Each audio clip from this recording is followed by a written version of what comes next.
Welcome back to city news. Ration మాఫియాపై కఠిన చర్యలు ఉంటాయని మంత్రి నాదెండ్ల మనోహర్ అన్నారు. శాసన మండలిలో రాష్ట్ర ఆహారం, పౌర సరఫరాల మరియు వినియోగదారుల వ్యవహారాల శాఖ మంత్రి నాదెండ్ల మనోహర్ మాట్లాడారు. కేంద్ర రాష్ట్ర ప్రభుత్వాలు పేద ప్రజల కోసం సబ్సిడీపై రేషన్ బియ్యం అందిస్తుంటే కొంతమంది రేషన్ మాఫియాగా ఏర్పడి అక్రమంగా రేషన్ బియ్యం తరలించడం దారుణమని అన్నారు. కాకినాడలో 13 రైస్ మిల్లులపై గతంలో తనిఖీ చేసి క్రిమినల్ కేసులు నమోదు చేసినట్లు వెల్లడించారు. పేద ప్రజలకు అందవలసిన బియ్యాన్ని ఇతర దేశాలకు ఎగుమతి చేయకుండా అడ్డుకునేందుకు చెక్పోస్టులను ఏర్పాటు చేయడం జరిగిందన్నారు. సంస్కరణలో భాగంగా జాయింట్ కలెక్టర్ ఆధ్వర్యంలో పోలీస్, రెవెన్యూ, సివిల్ సప్లై అధికారులు కలిసి ఎన్ఓసి సర్టిఫికేట్ ఉంటేనే పోర్ట్ అధికారులు బియ్యం ఎగుమతికి అనుమతించడం జరుగుతుందని తెలిపారు. రాష్ట్రంలోని 1,48,00,000 మంది రేషన్ కార్డుదారులకు కేంద్ర రాష్ట్ర ప్రభుత్వాలు కలిసి మంచి పౌష్టికాహారం అందించాలనే ఉద్దేశంతో ప్రతి కుటుంబాన్ని ఆదుకోవాలనే ఆలోచనతో కేంద్ర రాష్ట్ర ప్రభుత్వాలు ఉచిత బియ్యాన్ని అందిస్తున్నాయని తెలిపారు. కూటమి ప్రభుత్వం ₹43.40 కొనుగోలు చేసి పేద ప్రజలకు అందిస్తున్న బియ్యాన్ని కొందరు అక్రమ రవాణా చేయకుండా ప్రజలు అడ్డుకోవాలని మంత్రి పిలుపునిచ్చారు. రాష్ట్ర వ్యాప్తంగా రైస్ మిల్లులపై తనిఖీలు జరుగుతున్నాయి. ఇప్పటికే గోదావరి, కృష్ణా, గుంటూరు, పల్నాడు జిల్లాలో స్వయంగా మంత్రి తనిఖీలు నిర్వహించడం జరిగింది. అదేవిధంగా ప్రతి జిల్లాలో అక్రమ రవాణాపై అధికారులు అప్రమత్తంగా ఉండాలని కోరారు. కాకినాడలో ఈసీ చట్టం 1955 సెక్షన్ 6A కింద మొత్తం 13 కేసులు నమోదు చేయడమే కాక 51,42,110 మెట్రిక్ టన్నుల బియ్యం నిల్వలను స్వాధీనం చేసుకోవడం జరిగిందని తెలిపారు. కొందరు హైకోర్టును ఆశ్రయించడం ద్వారా హైకోర్టు సూచన మేరకు నాన్ పీడీఎస్ రైస్ 26,488 మెట్రిక్ టన్నుల బియ్యాన్ని 83,77,00,000 బ్యాంక్ గ్యారంటీ విడుదల చేయడం జరిగిందని తెలిపారు. పీడీఎస్ రైస్ అక్రమ మళ్లింపులో కొంతమంది ఎండియు ఆపరేటర్ల ప్రమేయం ఉందని, కాకినాడ జాయింట్ కలెక్టర్ 8 మంది ఎండియు ఆపరేటర్లకు జరిమానా విధించారని మరియు ఒక ఎండియు ఆపరేటర్ను తొలగించడం జరిగిందని మంత్రి నాదెండ్ల మనోహర్ తెలిపారు. ఒకటి బాంబే కాటా దగ్గర, ఇంకోటి పోర్ట్ ఎంట్రీ దగ్గరనే. అదేవిధంగా మొట్టమొదటిసారి పోలీసు, రెవెన్యూ సిబ్బంది మరియు పౌర సరఫరాల శాఖ నుంచి ముగ్గురిని ఒక టీమ్గా ఏర్పాటు చేసి జాయింట్ కలెక్టర్ గారి ఆధ్వర్యంలో ఖచ్చితంగా NOC certificate, no objection certificate ఉంటేనే పోర్ట్ అధికారులు ఈ బియ్యాన్ని ఎగుమతి చేయాలనేది ఒక కొత్త సంస్కరణ తీసుకొచ్చి అక్కడ నిబంధనగా మేము ఏర్పాటు చేసి చేయడం జరిగింది అధ్యక్ష. రాష్ట్ర వ్యాప్తంగా అనేక సందర్భాల్లో నేను పర్సనల్గా వెళ్తున్నాను, దాడులు చేస్తున్నాను అధ్యక్ష. అధికార యంత్రాంగం కూడా ఎప్పటికప్పుడు కదులుతోంది. తప్పకుండా నేను ఇందాక అన్నట్టు కేంద్ర రాష్ట్ర ప్రభుత్వాలు ఒక పెద్ద ఆలోచనతోటి ప్రతి కుటుంబాన్ని ఆదుకోవాలనే భావనతోటి ఇంత భారీ ఎత్తున చేస్తున్న ఈ కార్యక్రమానికి వీళ్ళు కావాలని ఒక క్రైమ్ సిండికేట్, ఆర్గనైజ్డ్ క్రైమ్ సిండికేట్గా ఏర్పాటై ఒక మాఫియా లాగా తయారై వీళ్ళు రాష్ట్ర వ్యాప్తంగా ఈ కార్యక్రమాలు చేస్తున్నారు అధ్యక్ష. ఖచ్చితంగా దీనిపైన కఠినంగా వ్యవహరిస్తాం. ఎవరైతే ఇటువంటి కార్యక్రమాల్లో పాల్గొంటున్నారో రాబోయే రోజుల్లో తప్పకుండా మేము ఇన్వెస్టిగేషన్ లోతుగా తీసుకెళ్లి వీళ్ళు శిక్షించే విధంగా తప్పకుండా చర్యలు తీసుకుంటామని గౌరవ సభ్యులకు నేను ప్రభుత్వం నుంచి మనవి చేస్తున్నాను. రెండో ప్రశ్నకు సమాధానం అవునండి. ఎగుమతిదారుల గోదాములపై దాడులు నిర్వహించగా ఫార్టిఫైడ్ రైస్ కర్నల్స్ FRK అంటోంది అధ్యక్ష, అవి ఉన్నట్టు గుర్తించబడిందని ఈసీ చట్టం 1955 సెక్షన్ 6A కింద మొత్తం 13 కేసులు నమోదు చేయడమైంది. 51,427 మెట్రిక్ టన్నులు బియ్యంని స్వాధీనం చేసుకోవడం అయింది అధ్యక్ష. అయితే ఇందులో కొంతమంది గౌరవ హైకోర్టును ఆశ్రయించగా 26,488 మెట్రిక్ టన్నులు FRK కర్నల్స్ ఉన్నట్టు గుర్తించడమైంది అధ్యక్ష. గౌరవ హైకోర్టు గారి సూచనల మేరకు వీళ్ళందరినీ కూడా 13 కేసులు నమోదు చేసిన అధ్యక్ష.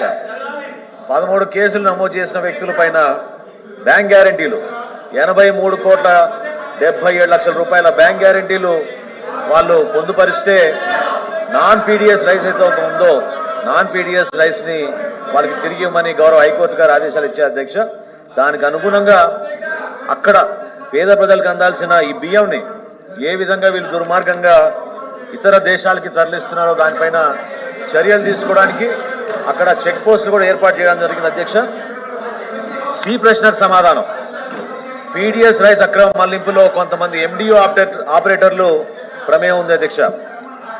వీళ్ళు ప్రత్యేకంగా పేద ప్రజలకు అందించాల్సిన ఈ బియ్యాన్ని రాష్ట్ర కేంద్ర ప్రభుత్వాలు వేల కోట్ల రూపాయలు వెచ్చించి అందిస్తుంటే దాదాపు 9 మంది ఎండిఓ ఆపరేటర్ల పైన అవకతవకలు పాల్పడుతున్నారు. చాలా స్పష్టమైన ఆధారాలతో వీళ్ళపైన కేసులు నమోదు చేయడం అయింది అధ్యక్ష. కాకినాడ జాయింట్ కలెక్టర్ గారు 8 మంది ఎండిఓ ఆపరేటర్లకు జరిమానా విధించారు మరియు ఒక ఎండిఓ ఆపరేటర్ని తొలగించడం అయింది అధ్యక్ష. తెనాలి రైల్వే స్టేషన్లో జీఆర్పీ పోలీసులు ఓ ప్రయాణికుడి వద్ద నుండి భారీగా వెండిని స్వాధీనం చేసుకున్నారు. ఎటువంటి బిల్లులు లేకుండా రవాణా చేస్తున్న 35 లక్షల విలువ చేసి 38 కేజీల వెండిని స్వాధీనం చేసుకుని ఇన్కమ్ ట్యాక్స్ అధికారులకు అప్పగిస్తున్నట్లు జీఆర్పీ ఎస్ఐ జి వెంకటాద్రి తెలిపారు. తమకు వచ్చిన సమాచారం మేరకు మంగళవారం ఉదయం 4వ నెంబర్ ప్లాట్ఫామ్ మీద తనిఖీలు చేపట్టగా శబరి ఎక్స్ప్రెస్లో వచ్చిన తమిళనాడు రాష్ట్రం సెలం ప్రాంతానికి చెందిన హరిరామ్ను గుర్తించడం జరిగిందన్నారు. అతని వద్ద 2 బ్యాగుల్లో ఉన్న 38 కేజీల వెండి వస్తువులను సీజ్ చేసినట్లు చెప్పారు. ఎటువంటి బిల్లులు లేకపోవడంతో వస్తువులను ఇన్కమ్ ట్యాక్స్ అధికారులకు అప్పగించడం జరుగుతుందని తెలిపారు. వెండి విలువ సుమారు 35,10,000 ఉంటుందని ఎస్ఐ వెంకటాద్రి తెలిపారు. నిబంధనలకు విరుద్ధంగా ఇటువంటి అక్రమ రవాణా ఎవరు చేసినా చట్టపరమైన చర్యలు తీసుకుంటామని ఆయన హెచ్చరించారు.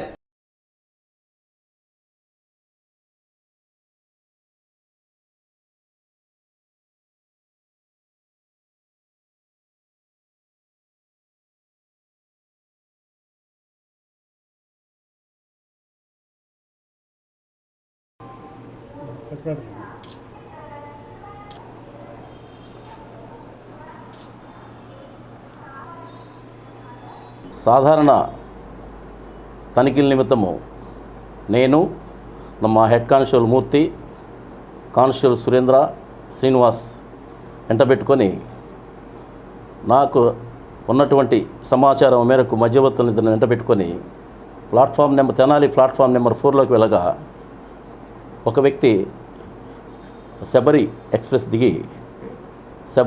దిగి 2 బ్యాగులతో ఉండగా మాకు అనుమానం వచ్చి చెక్ చేయగా దాంట్లో ఆ 2 బ్యాగుల్లో 38 కేజీలు సుమారు 38 కేజీలు గల వర్తు కలిగినటువంటి వెండి ఆభరణాలు కలిగి ఉన్నాడు. ఇల్లీగల్ ట్రాన్స్పోర్ట్ అఫెన్స్ కనుక దీన్ని పరిగణలో తీసుకొని సరైన బిల్లులు చూపించినందున మేము అతను మా కస్టడీలో తీసుకొని అతను వస్తువులను స్వాధీనపరుచుకొని వెండి వస్తువుల్ని ఇన్కమ్ ట్యాక్స్ డిపార్ట్మెంట్కి పంపటమైంది. వెండి విలువ 35,10,000 రూపాయల దాకా ఉంటుంది. హరిరామ అనే సేలంకు సంబంధించిన వ్యక్తి, తమిళనాడులోని సేలంకు సంబంధించిన వ్యక్తి, ఇతను ఈ విధంగా ట్రైన్స్లో తీసుకొచ్చి ఈ ఇల్లీగల్ ట్రాన్స్పోర్ట్ చేస్తున్నందున నేరంగా పరిగణించి అతను వస్తువులను స్వాధీనపరుచుకొని ఇన్కమ్ ట్యాక్స్ డిపార్ట్మెంట్కి అప్పచెప్పడం అనేది. భవిష్యత్తులో ఇలాంటి నేరాలకు పాల్పడితే ఇల్లీగల్ ట్రాన్స్పోర్ట్ వెండి కానీ బంగారం కానీ ఇల్లీగల్ ట్రాన్స్పోర్ట్లో పట్టుబడితే మాత్రం కఠిన చర్యలు తీసుకుంటాము. ఎట్టి పరిస్థితుల్లో ఉపేక్షించే పని లేదని కూడా నేను హెచ్చరిస్తూ ఉన్నాను. సుమారు 38 కేజీల వెయిట్ కలిగినటువంటి వెండి నాణ్యంలో దాని వర్త్ విలువ 35 లక్షలు ఉంటుంది సుమారు. పట్టణ బోస్ రోడ్ విస్తరణ పనులకు పురపాలక సంఘ అధికారులు శ్రీకారం చుట్టారు. బోస్ రోడ్లోని పెమ్మసాని థియేటర్ వద్ద నుండి సీతాంబ హోటల్ సెంటర్ వరకు 490 మీటర్ల మేర 40 లక్షల వ్యయంతో చేపట్టిన రోడ్డు విస్తరణ పనులకు మున్సిపల్ చైర్పర్సన్ తాడిబైన రాధికా రమేష్ శంకుస్థాపన చేశారు. కార్యక్రమంలో మున్సిపల్ కమిషనర్ బండి శేషన, మున్సిపల్ ఇంజనీర్ ఆకుల శ్రీనివాసరావు, డిప్యూటీ ఇంజనీర్లు కె శ్రీనివాసరావు, సుబ్బారావు, అసిస్టెంట్ ఇంజనీర్లు Suribabu, Sunil Kumar, assistant city planar Srimannarayana, town plan officer Sambasivarao మరియు సచివాలయ సిబ్బంది పాల్గొన్నారు.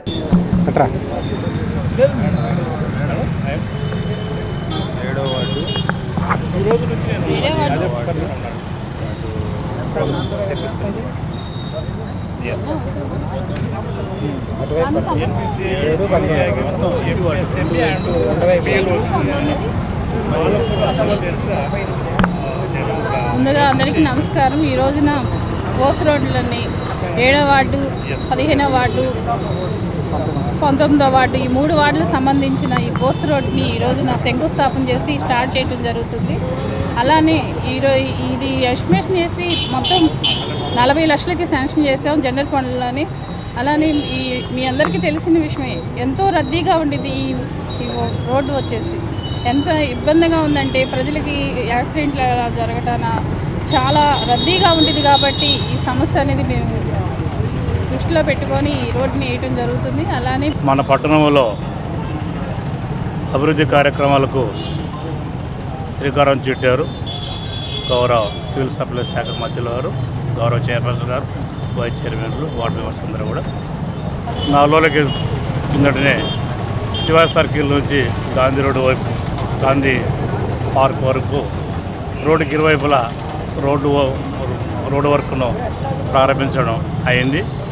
నేడు ఈ యొక్క బోస్ రోడ్లో డైమండ్ స్టాల్ దగ్గర నుంచి సీతామ్మ హోటల్ వరకు రోడ్డుకి ఇరువైపులా డ్రైన్ ఎక్కడి వరకు ఏది ఉందో అక్కడి వరకు కూడా రోడ్డును ఎక్స్టెండ్ చేసి ప్రజలకు సౌకర్యవంతంగా ట్రాఫిక్ను దృష్టిలో పెట్టుకొని రోడ్ ఎక్స్టెన్షన్ అవుతుంది. సో 40 lakhsతో ఈ యొక్క వర్క్ శాంక్షన్ అయింది. అందువల్ల ఈ యొక్క రోడ్డును మా యొక్క గౌరవ సివిల్ సప్లైస్ శాఖ మంత్రులు గారు, చైర్పర్సన్ వారి బృందం అందరూ కలిసి మోడల్ రోడ్డుగా దీన్ని రావాలంటున్నారు. అందులో భాగంగానే ఈ రోడ్డును ఆధునిక పద్ధతులైనటువంటి డ్రైన్ టు డ్రైన్ వరకు రోడ్డు డివైడర్ చక్కగా ఆర్నమెంటల్ సెంట్రల్ లైట్లు దీన్ని ఈ విధంగా ఆధునీకరించాలనేసి ఒక లక్ష్యంతో ఉన్నారు. అందుకు అనుగుణంగానే అధికార బృందమైనటువంటి మేమందరం కూడా ఈ యొక్క రోడ్డు ఇవాళ గౌరవ సిపి గారితో, గౌరవ స్థానిక వాటర్ అండ్ వైస్ చైర్పర్సన్తో కలిసి ప్రారంభించడం అయింది. ఇప్పుడు ఒక చిన్న విరామం.